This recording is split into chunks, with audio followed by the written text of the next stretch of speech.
Good afternoon, good evening, and good morning, wherever you are tuning in around the world. This is Tipping Point, and I'm your host, Andrew Podkowitz. We meet here weekly on Thursday afternoons, East Coast time, to chat with industry and thought leaders in the digital space to see if we can learn a thing or two and have a good time along the way. So I'm delighted to be joined today by James Lickwar, Director of Delivery at Fulcrum Commerce. Welcome, James. Thank you. Thanks for having me. How are you doing today?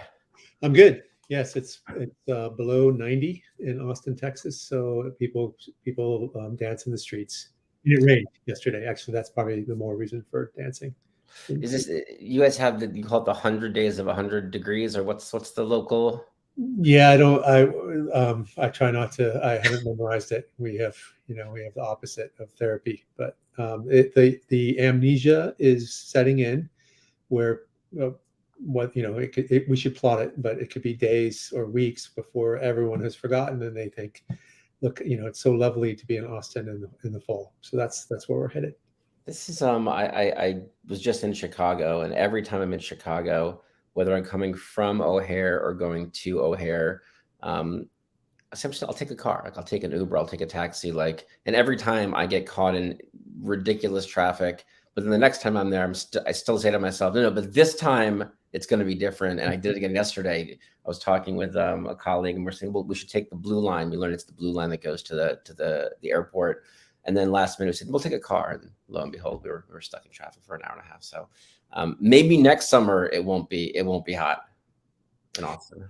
Yeah, there's the definition of insanity that people always say, but I used to write a column for a magazine, and I wrote an article called "Smell This, It Smells Really Bad," and it's what we were just talking about here, and it's about smelling the milk, right? Where somebody, and already what's going to happen, and you smell it anyways, and you can apply that to driving a car to the airport or relationships, often other things. So, yeah, wasn't there an old Saturday Night Live sketch with Tom Hanks where he would ask his family to do all these things that he realized were not good, like taste the milk, it's gone bad. Everyone said, let me taste it. And I think the sketch ends with him opening the basement door and then going down, and the steps broke. And and he falls. And he goes, the steps broke. And everyone goes, let me try.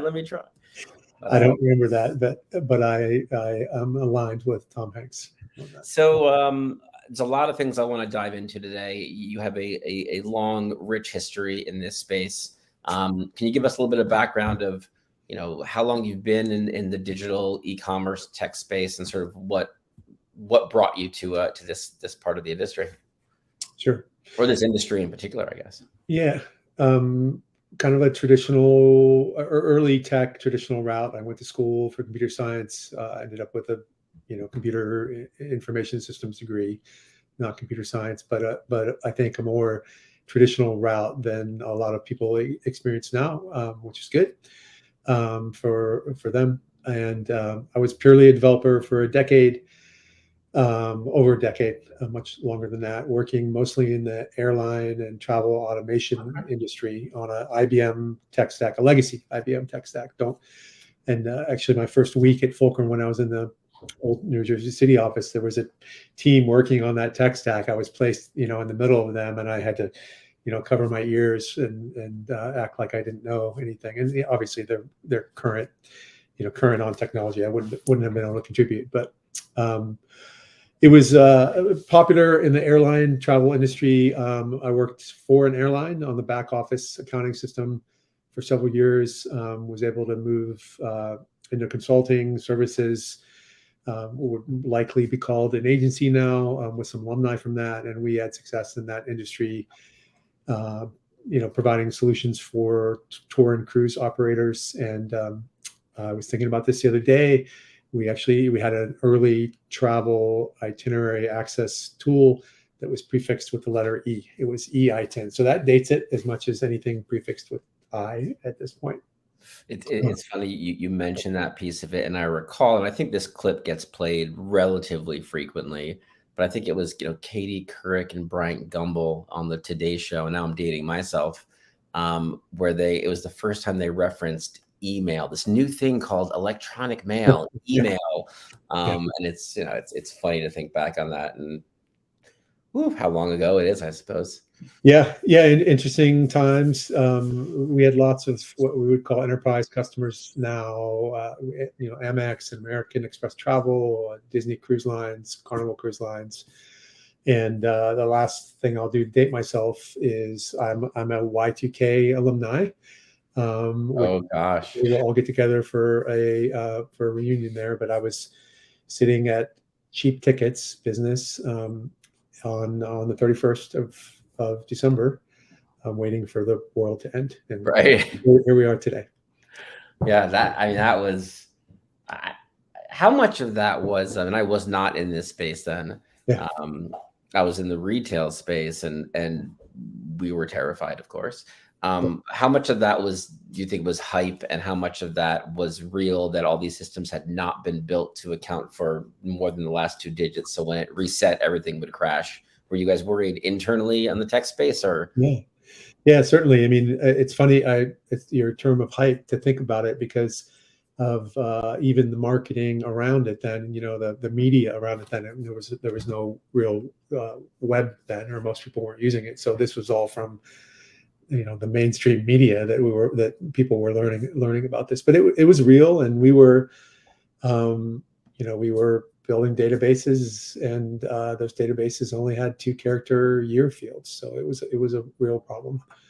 No. And yeah, I was there for a week before. I mean, we did months of work in preparation, and I was sitting there at 11:59, and then 12:01 checking all the accounting systems. But yeah, it was a good experience about best practices, as the cliche goes. Certainly. So I'm monitoring two dogs as I talk with you, and I heard a crunch, and I'm suspicious as to what it is. Oh no, she's really crunching something that's hers.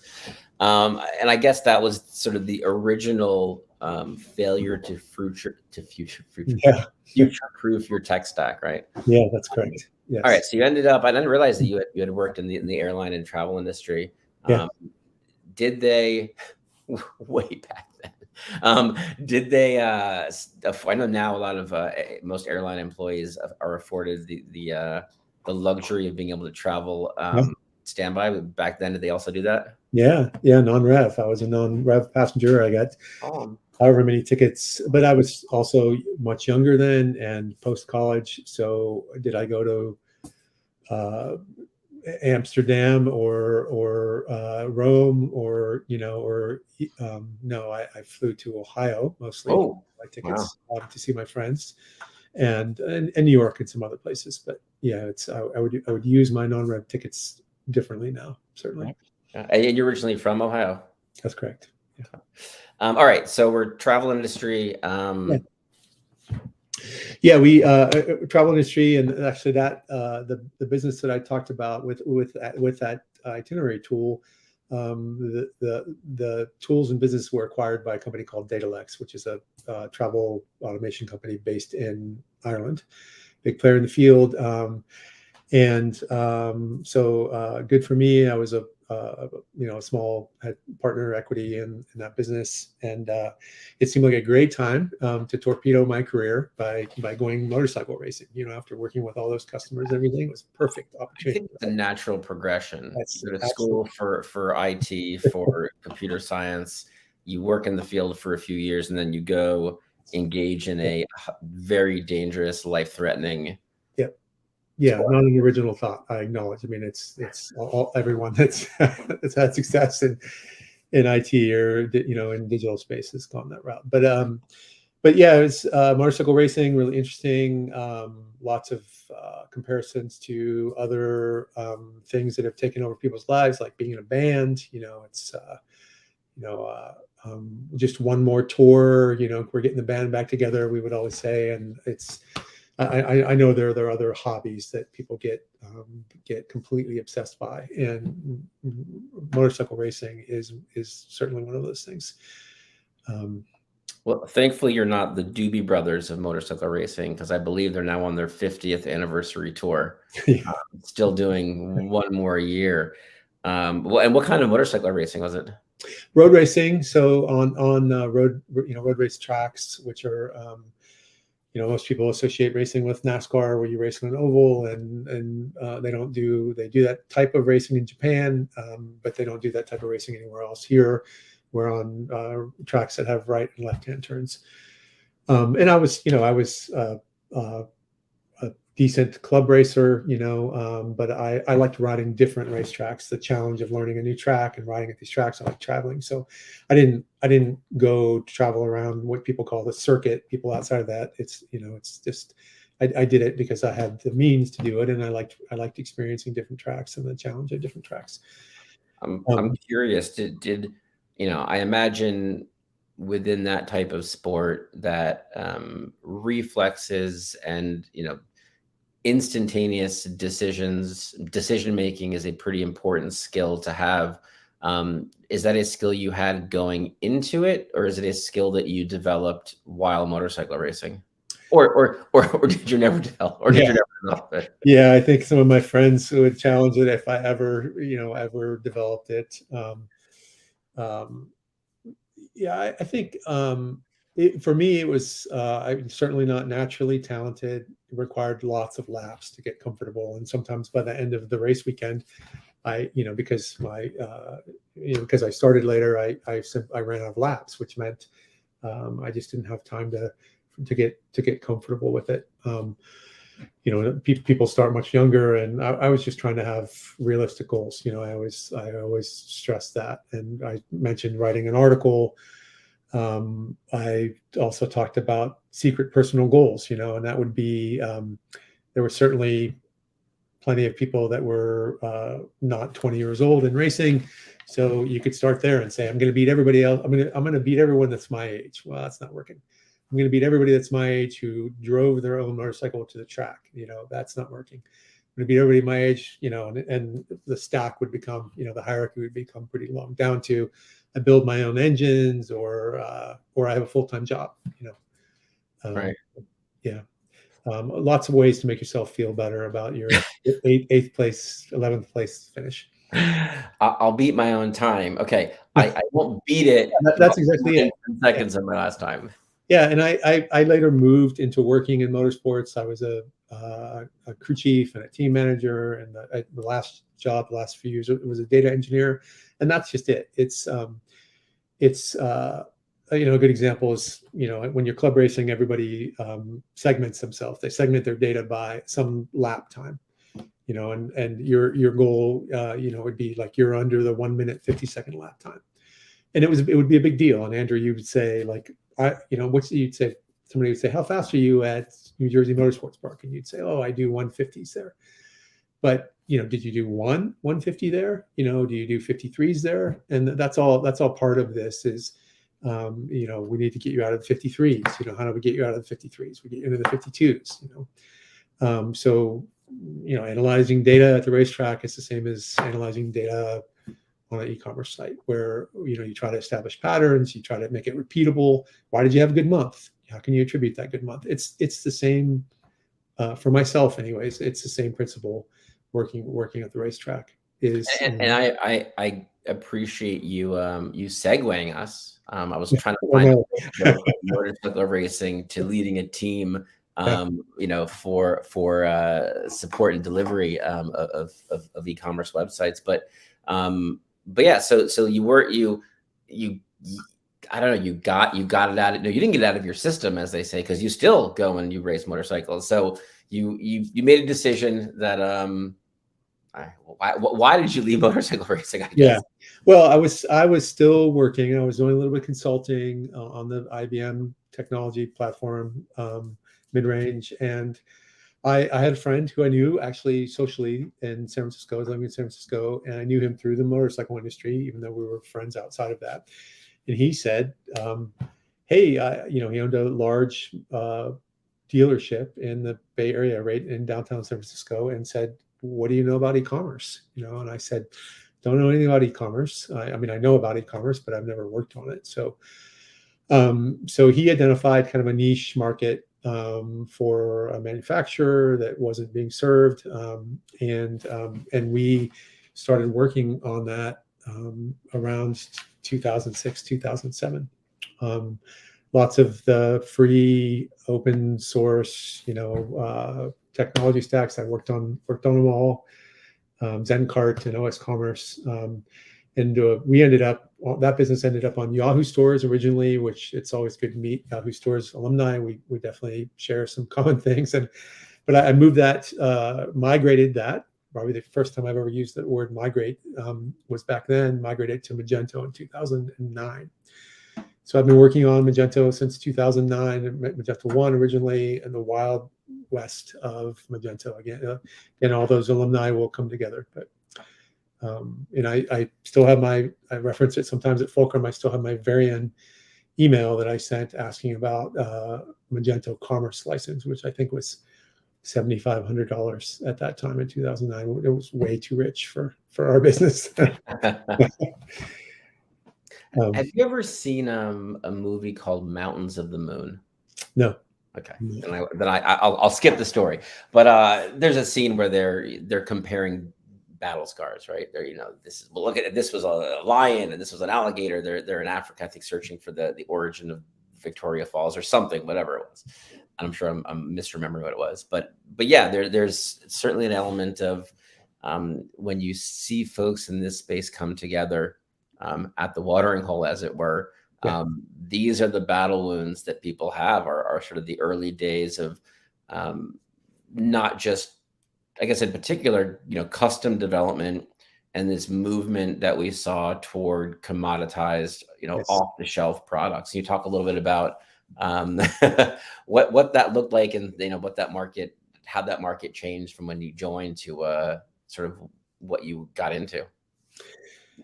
Yeah, even it's interesting to think about it, and I think I often think about how does it apply currently. Like how does that experience, other than the ability to sit in a seat for several days, when you're getting a foreign key error or something that's brought your site offline and doesn't happen anymore.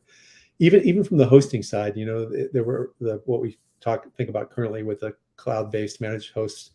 That was difficult to. I mean, the concept of or the language, at least the vernacular of cloud, didn't even exist then. But from hosting, from finding a good host, and then working with a managed host, I think you can apply that to the commoditization, as you said, into SaaS, where it was very helpful to find an early partner that you were able to offload some of the challenges, some of the problems that you were having, especially as an SMB customer and a small business owner, where you didn't have to spend your budget or the time sitting in the seat to solve some of the deployment challenges or whatever the issues were. Just an example would be installing an SSL certificate, right?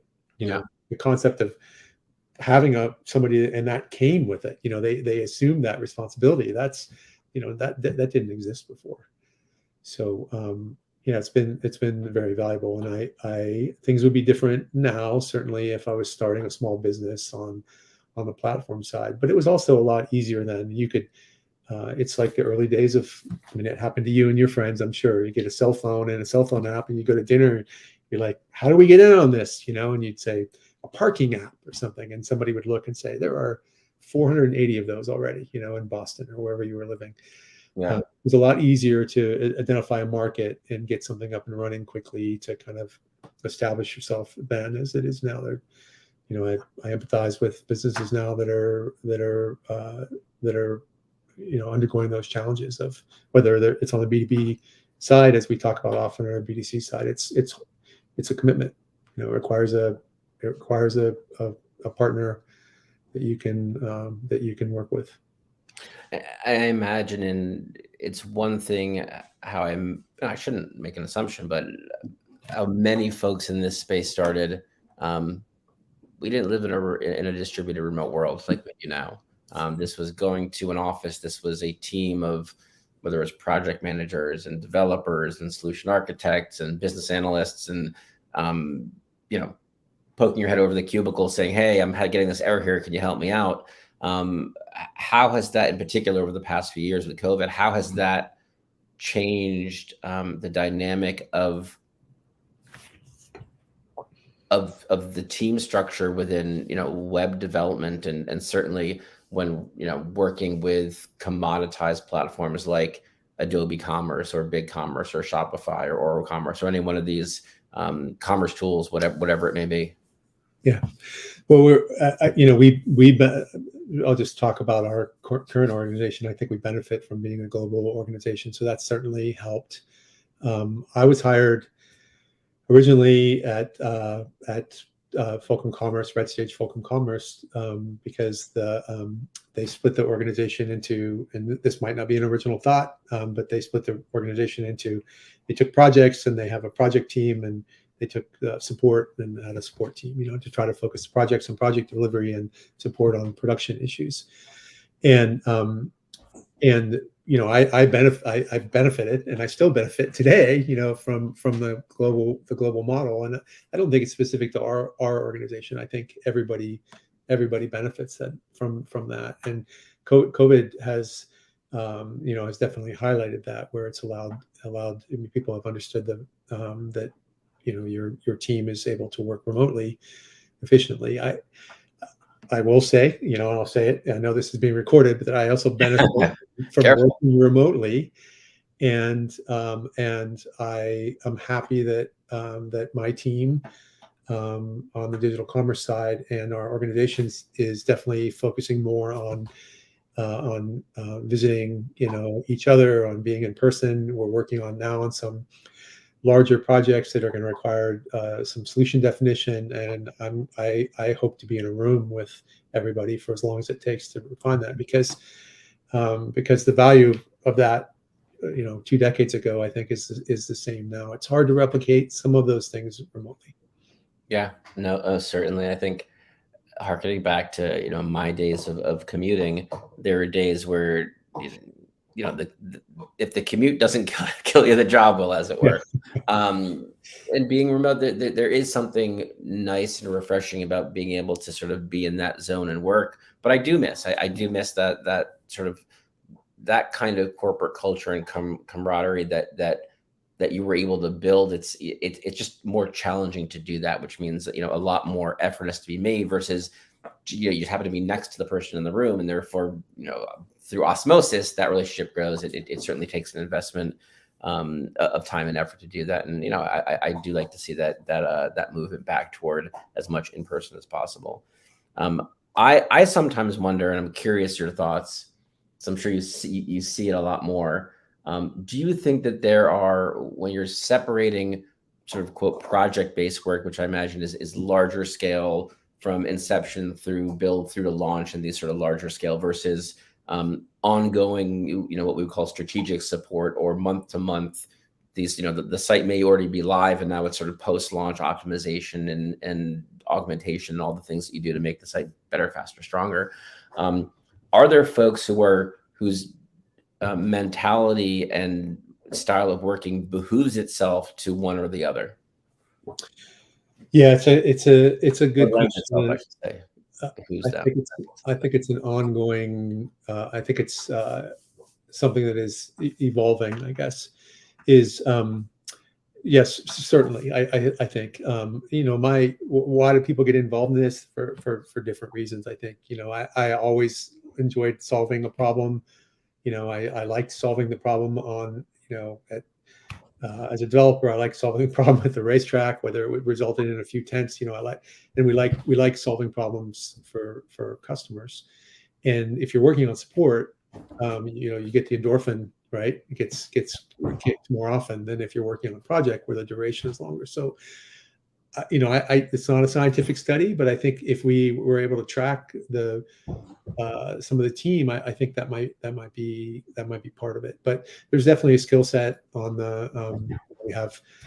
Again, I benefit from being able to build that team and kind of select some of the people that are on it initially. We have a few support analysts that are very valuable on the product ownership side.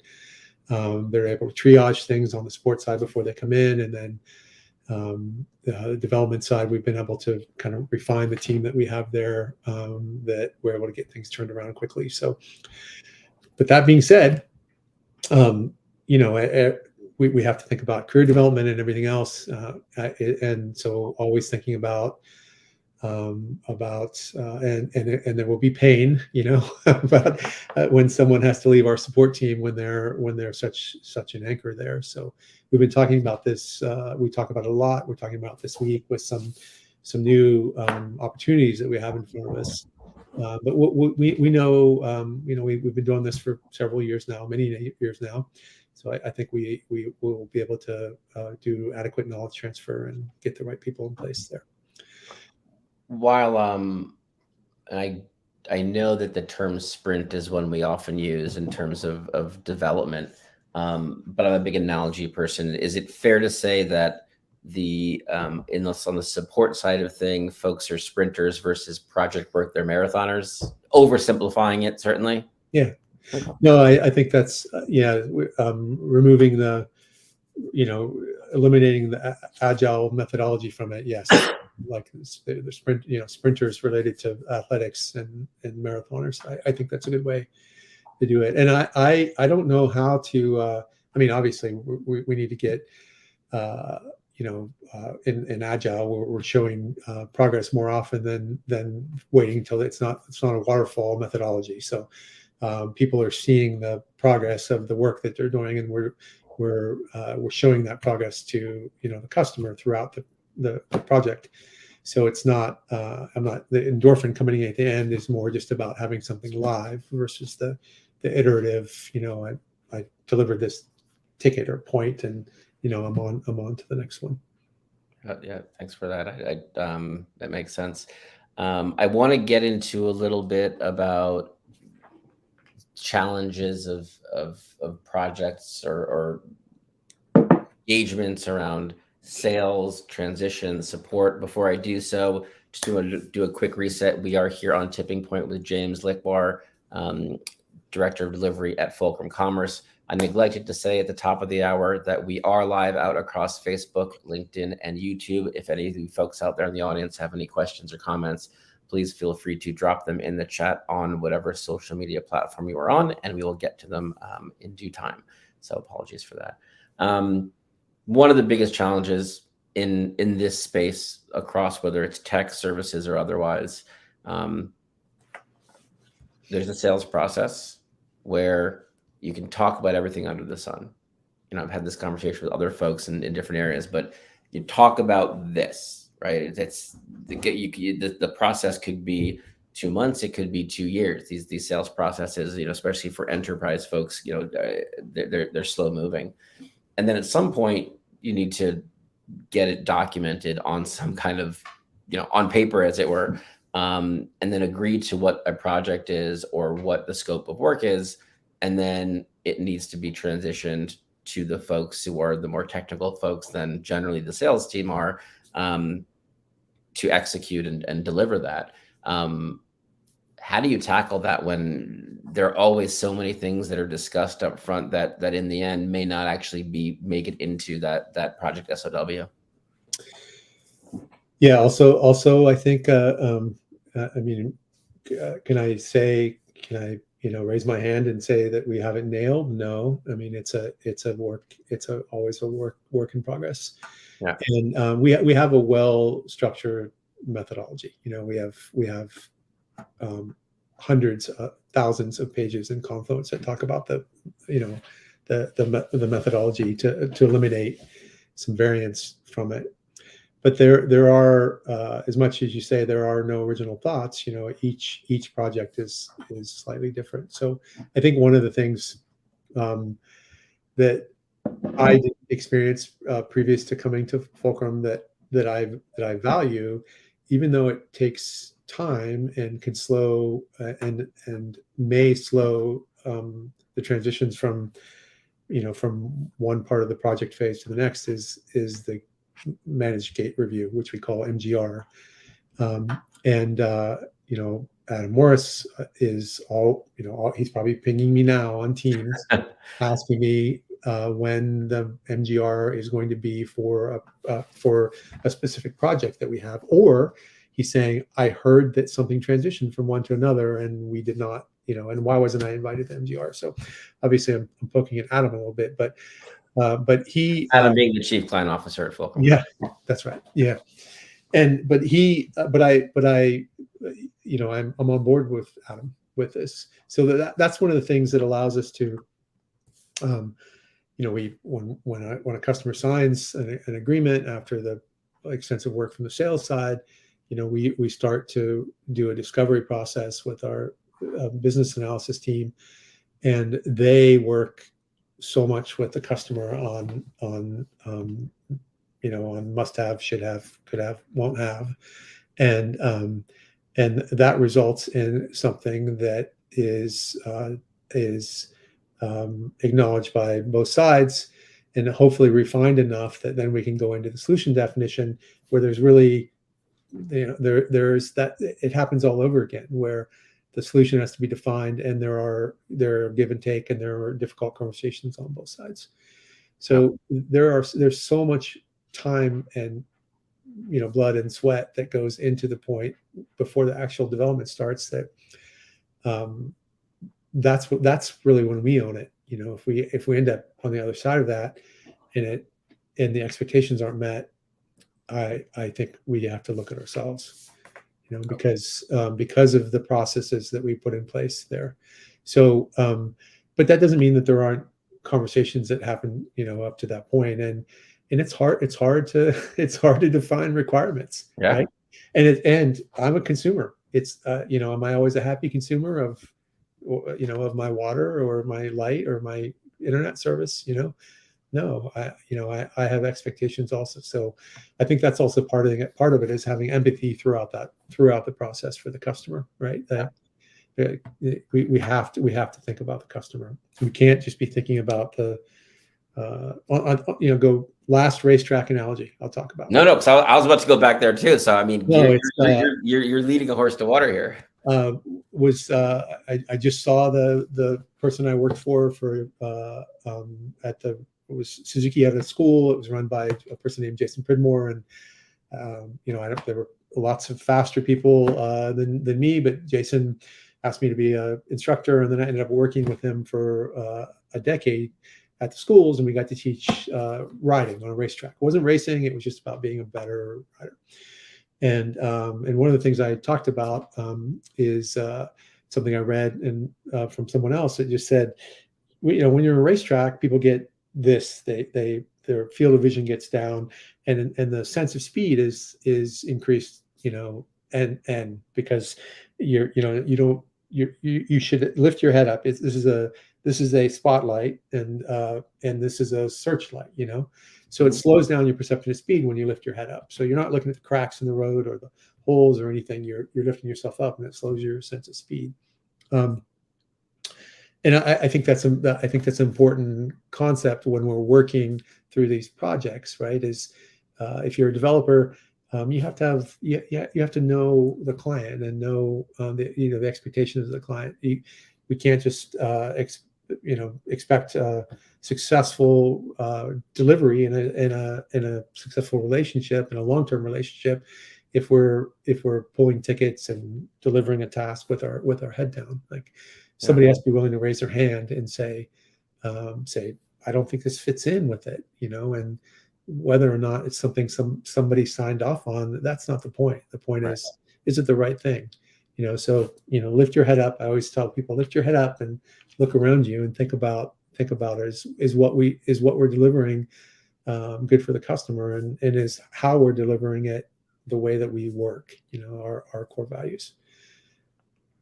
Yeah, it's a fantastic point. I think, raising your hand and saying why, right? This is the thing I'm doing. I've been asked to do. Why? How does it fit into the larger picture? Because if you are, as you said, head down and working in a silo, then you are not developing individually, your skill set or as a professional. And certainly, it's possible that there's one person walking in the opposite direction, and that causes problems down the road. That person could be me. I mean, that's part of it. So we need to people need to have the agency to to raise their hand, regardless of, like that's where I want to get to. I think that aligns with what the rest of us want. But I want everyone to feel comfortable raising their hand. It doesn't come from me or you. It comes from everyone.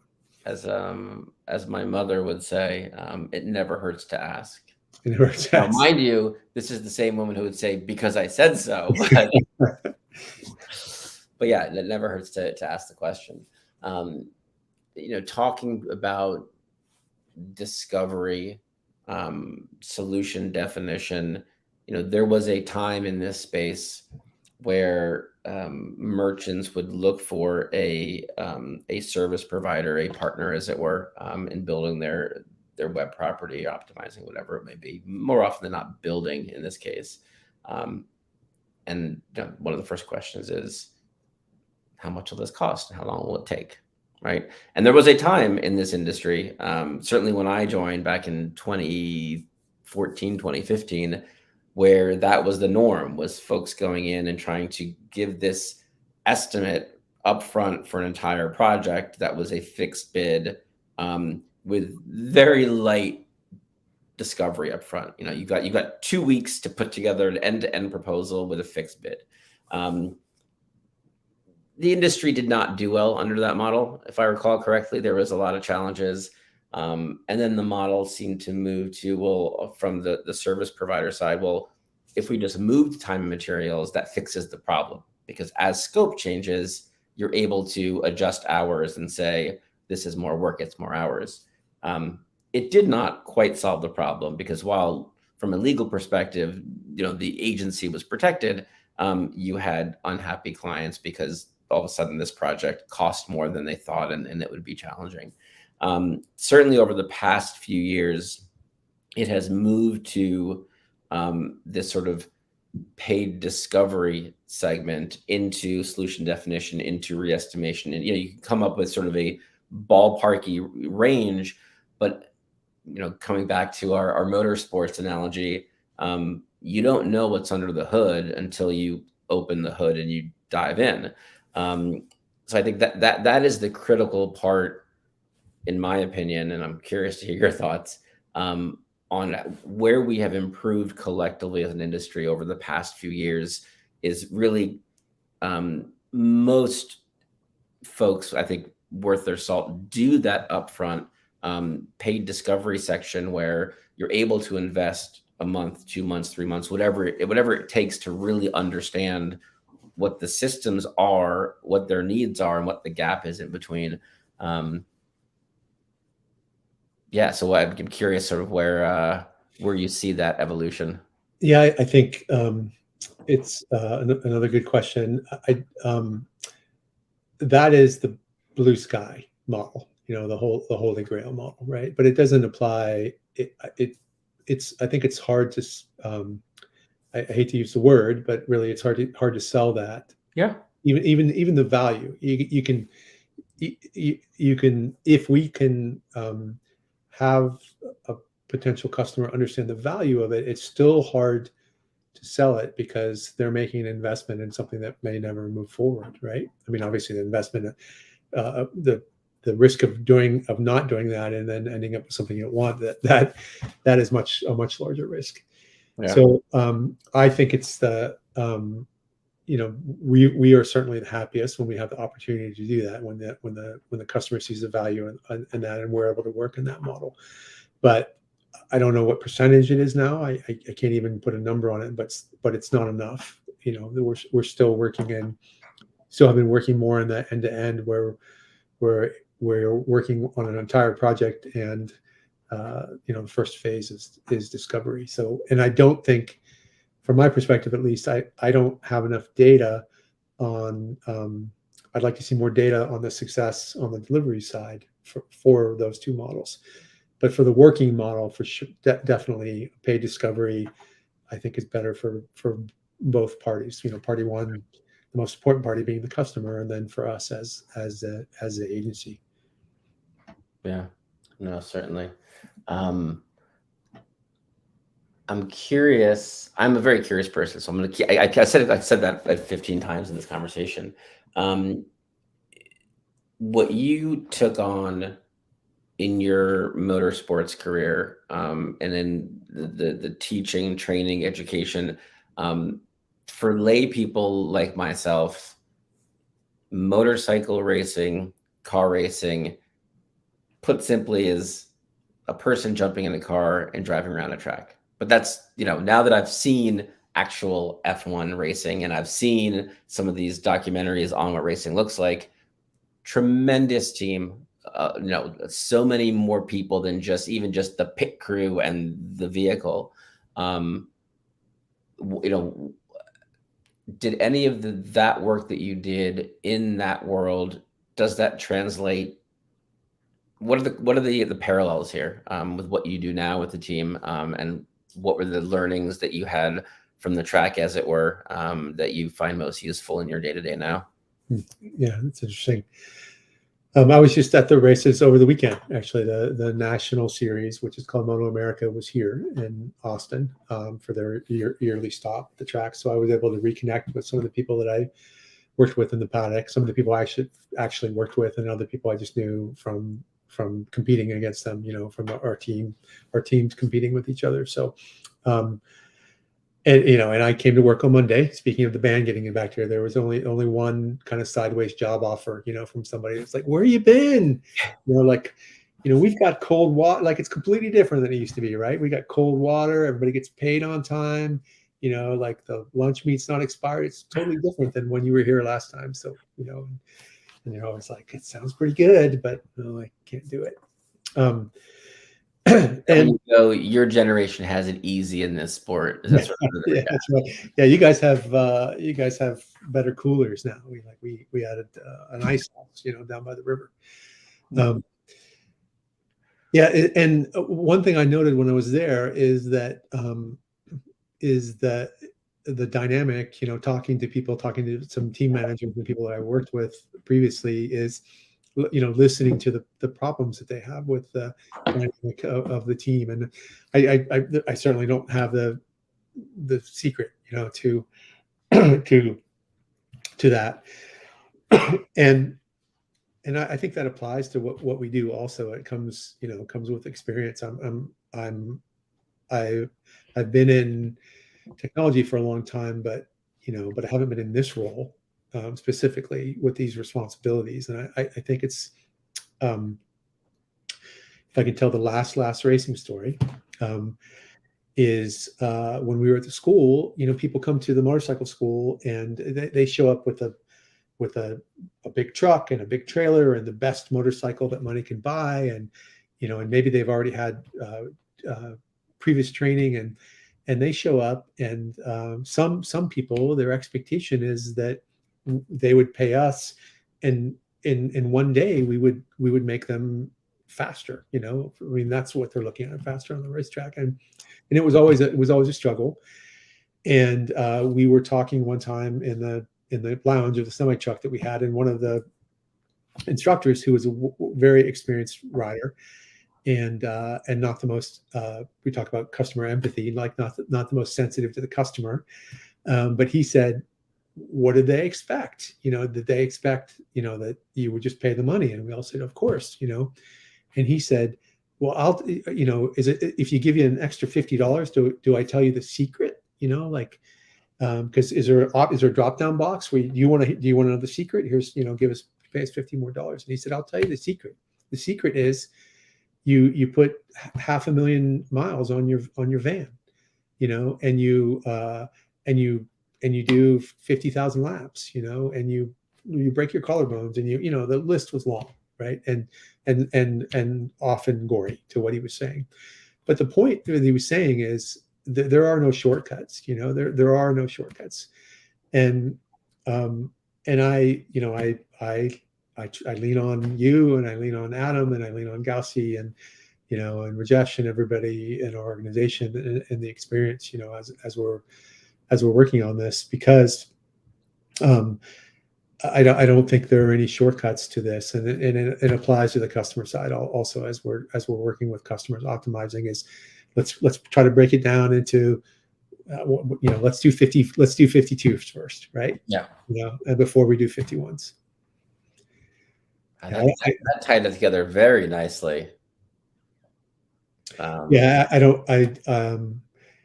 It's a there are lots of cliches or not. It's it's a inches, not miles, right? It certainly applies to our business. yeah, I think those are all very salient points, and it sort of leads into a little bit of the fast, good, cheap, right? You can't have all of them, and this is sort of a recurring theme on these conversations. Yeah, You cannot cut corners, right? Cutting corners ends up breaking something in the end. yeah, So tech yeah, is tech is difficult. E-commerce is not easy for anybody. No one goes into an e-commerce project, and there's always going to be challenges. There's always going to be unknowns, and until you don't know what you don't know. Um, and it's the relationship, it's navigating that relationship between parties, and the transparency that's like you said, like any relationship, there's going to be some ups and downs. It's the communication that sort of gets you to move forward, and that's I think it's important for everyone you know to remember in the end. I think when you were um, in your prior life, in your motorcycle days, um, if you made a mistake, you or people could literally die. I mean, this was potentially a life-threatening decision, right, that you make. In what we do, the decisions are important and they have impact on the project and the client, but this is not life and death in the end. So this is about being open, honest, and transparent, and making those decisions together. Thankfully, you don't need to make decisions as quickly as you did on the track yeah, when in what we do, but and you have the luxury of being able to communicate and getting feedback from the client, which is always nice. We're going to move into the lightning round quickly here, which are questions that I would not have prepared you for. Not that I prepared you for any questions, but they okay. are not necessarily on topic. What is your favorite brand of motorcycle? Favorite brand of motorcycle. I only have one street bike left, and it's a JDM model Honda. That's I think Japanese domestic market, so it wasn't sold here. So it's a unique motorcycle that was built to honor Honda racing an American dirt track in the 1980s. The bike's newer than that, so and it's probably my favorite one. I've had dozens of motorcycles and some race bikes that I wish I would have kept, but When you say it's your last one, I'm hoping you're going to say because you have sold them or otherwise versus wrecked them. no, I've sold them, and I still have my first motorcycle, and I All got right. five, which is I'm an going to ask you how old it is. Italian motorcycle called an Ital Jet, and it folds up in a little box, and the piece the yellow weathered piece of paper that came with it from the hardware store when my dad bought it. That must have been quite something in Ohio, but it shows like the Pink Panther, the character in the Pink Panther, like dressed in the 70s outfit with this thing in a bag getting on his boat or his airplane. So the idea was you could be mobile, much like the scooters are now, with the fold up scooter. Interesting. Yeah, it's pretty cool. So they were marketing to children back then. They were saying Uh, well, no, they were marketing to adults. it's a Pink Panther. As you can put this on your yacht, and Oh, go I see. to Venice and ride around, or wherever it is, Lake Como, I'm sure. Oh.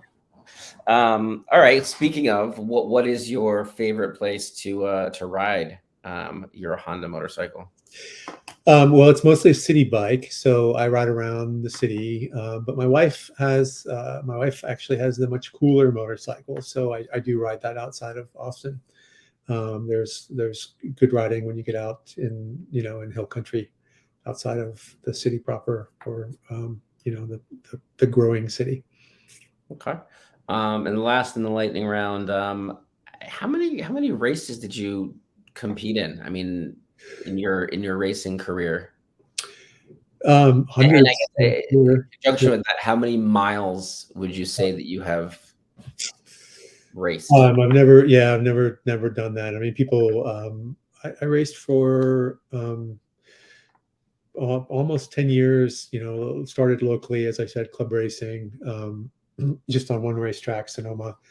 That's a 2.5 mile track. So, if you do 100 laps, then you've done, 300 miles over the weekend, or 250 miles. But yeah, I have friends that have log books that have all that information in it for themselves, but I've never calculated it.